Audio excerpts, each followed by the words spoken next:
ایسا ایک سال ہے کہ کیا حضرت عمر فاروق رضی اللہ تعالیٰ عنہ نے حضرت فاطمہ سلام اللہ علیہ کے گھر جلانے کی دھمکی دی تھی؟ میرے نبی کا جو ہے گھران سوال ہے کہ حضرت فاطمہ زہرا سلام اللہ علیہ کے گھر کو کیا جلانے کی دھمکی دی گئی ہے؟ اب بات یہ ہے، کتابوں والوں نے لکھ دیا ہے، قیامت تک لوگ اس سے جان نہیں چھڑا سکتے۔ اور یہ جو روایت ہے نا کہ حضرت عمر فاروق رضی اللہ تعالیٰ عنہ غصے کی حالت میں حضرت فاطمہ زہرا کے گھر داخل ہوئے اور قسمیں کھا کر کہنے لگے کہ میں اس گھر میں جمع ہونے والے تمام لوگوں کو جلا کر راکھ کر دینے کا حکم جاری کرتا ہوں، یہ مصنف ابن شیبہ کی روایت ہے۔ اس میں ایک راوی ہے محمد بن بشر بن الفرافسہ العبدی، یہ وہ راوی ہے کہ جس کو امام یحییٰ بن معین کہتے ہیں کہ یہ سکہ ہے تہذیب الکمال میں، اور امام ابن حجر عسقلانی کہتے ہیں کہ یہ سکہ حافظ ہیں، اور امام ذہبی نے ان کو ثبت کہا ہے۔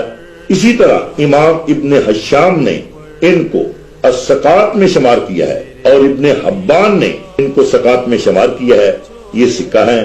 اور کثیر الحدیث ہیں، تہذیب و تہذیب میں بہت سی ایسی کتب ہیں جن میں یہ روایت موجود ہے۔ جب اتنے ہمارے اہل سنت والجماعت کے علماء اس روایت کو مان رہے ہیں اور اس راوی کو سکہ مان رہے ہیں، اب قیامت تک لوگ اسے جان نہیں چھڑا سکتے۔ لیکن آپ کو ایک بات میں سمجھاتا چلوں، یہ گھر ہے کیا؟ اس گھر کی فضیلت کیا ہے؟ یہ میرے سامنے قرآن مجید فرقان حمید ہے، 18واں پارہ ہے سورہ نور۔ قرآن کی یہ آیت ہے، فی بیوت اذن اللہ ان ترفع ویذکر فیہا اسمہ، کہ ان گھروں میں جنہیں بلند کرنے کا اللہ نے حکم دیا ہے، ویذکر فیہا اسمہ، کہ ان میں اس کا نام لیا جاتا ہے، اللہ کی تسبیح کرتے ہیں ان میں صبح اور شام۔ اس آیت کے ریفرنس میں امام جلال الدین سیوطی اس گھر کی فضیلت میں لکھتے ہیں، امام ابن مردویہ نے حضرت انس بن مالک سے اور حضرت بریدہ رضی اللہ عنہ سے روایت نقل کی ہے کہ نبی پاک صلی اللہ علیہ وسلم نے اس آیت کی تلاوت کی۔ ایک آدمی نے عرض کی، یا رسول اللہ صلی اللہ علیہ وسلم یہ کون سے گھر ہیں؟ فرمایا انبیاء کے گھر۔ حضرت ابو بکر صدیق رضی اللہ تعالیٰ عنہ اٹھے اور عرض کی، یا نبی اللہ یہ گھر بھی ان میں سے ہے؟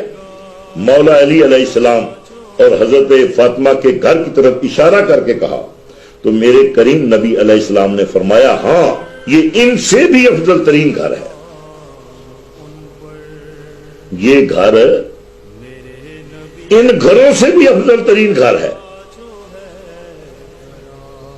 یہاں تک ایک اور آیت مبارکہ میں آپ کو، یہ بھی تفسیر در منصور ہے، ابو بکر جلال الدین سیوطی کی تفسیر ہے، اور ترجمہ پیر محمد کرم شاہ صاحب الازہری حضور ضیاء الامت کا ہے، کہ یہ وہ گھر ہے کہ جس کے بارے میں اللہ کے قرآن کی آیت نازل ہوئی ہے، انما یرید اللہ لیذھب عنکم الرجس اہل البیت ویطہرکم تطہیرا۔